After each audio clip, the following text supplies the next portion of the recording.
Hey everybody, Josh Hudson here at Hudson Auto Works. Chances are if your car looks like this, that you've been in an accident, and we understand it is a stressful process, and that's why we want to make a video of what to do when you're in an accident. And the reason why I want to make this video is there's a lot of confusion whenever you're in an accident and the whole process and the way your car works after the repair and all that good stuff. And the reason why is the likelihood of you being in more than one accident per year is very low. It's not like getting your car maintenance, and the way the industry is changing, tons of things change with the repair process, your insurance company, and it's just completely different than it used to be 25 years ago, 10 years ago, or even a year ago. And so the first thing you will do if you get an accident is get a police report. A lot of times you bump into somebody or they bump into you, and everybody always knows a guy or a girl that can fix your car for cheap and they're gonna pay for it out of pocket. Don't do that. I've seen it happen tons and tons of times where they're ghosts and there you are stuck with your car and it's still damaged and you haven't got to get it fixed. After you get a police report, you have both parties' information on their insurance company. You need to make a claim. When you make a claim, every insurance company is different on what they want. A lot of times your smaller companies are going to want you to get 1 to 3 estimates, and they really put the ball in your court on who you want to choose to repair your car. Now, a lot of times on the bigger customer insurance companies, you're looking at Geico, State Farm, Nationwide, people like that. They have what they call direct repair facilities, and they're going to want you to go get an estimate from one of their advisors first. The reason why they do this, they want to lay their eyes on the car before you have it taken to another shop. They can determine whether or not the car is a total loss or how extent the damage is. Most people think that once they get an estimate from one of these DRP shops that they have to get the car fixed there. That's completely false. You can really pick where you want to choose to have your car fixed. For us here at Hudson Auto Works, we are not DRP repair facility, and the reason why is we like to do things on our terms, not on the insurance company's terms. They do it at deep discounts and whatnot, but that shouldn't determine whether or not or where you get your car fixed. It's really all about the customer and how you feel about whoever's fixing your car, because it is definitely an important asset second to your home. So third, determine your insurance company's process and what they want you to do. Second, get your estimate.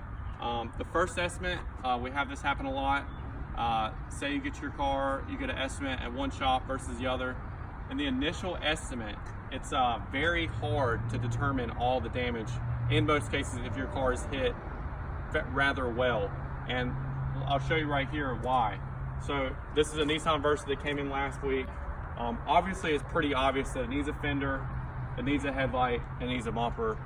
That's pretty obvious. But with all of your newer cars, they have what you call a unibody structure, which is what all of your sheet metal bolts. So I like to think of it like a square, and all of the outer surrounding panels bolt to that square. So this car is hit right front, and it looks like it's swayed a little bit. So if that square becomes swayed, these parts are never going to fit back up again. So a lot of that stuff is really hard to tell in the very beginning until you disassemble the car. So for instance, on this car right here, pop the hood.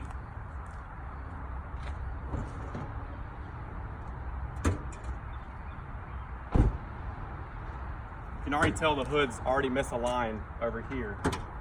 But it's a good chance that when you get this car taken apart, which it looks like it already is, if you look in here at the radiator and condenser, it looks like it is swayed, which, like I said, that square, if that square is swayed, none of the parts are going to fit correctly. The bumper reinforcement right there is damaged as well. That's why it's so important not to really take your estimate, your first estimate, for what it is until the car has been disassembled. There's no way to know exactly what your car needs until you take it all the way apart down to the nut, bolt, clip to really know where your final estimate is. So if you get an estimate from one shop and it's way lower than the other, that doesn't necessarily mean that it's right or wrong. There's really not a firm way to tell until you have your car disassembled.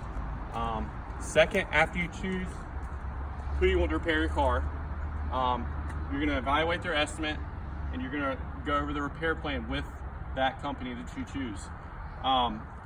This is where you figure out, when you can schedule your vehicle, how long the repair is going to take, and how to set up your rental car in the process.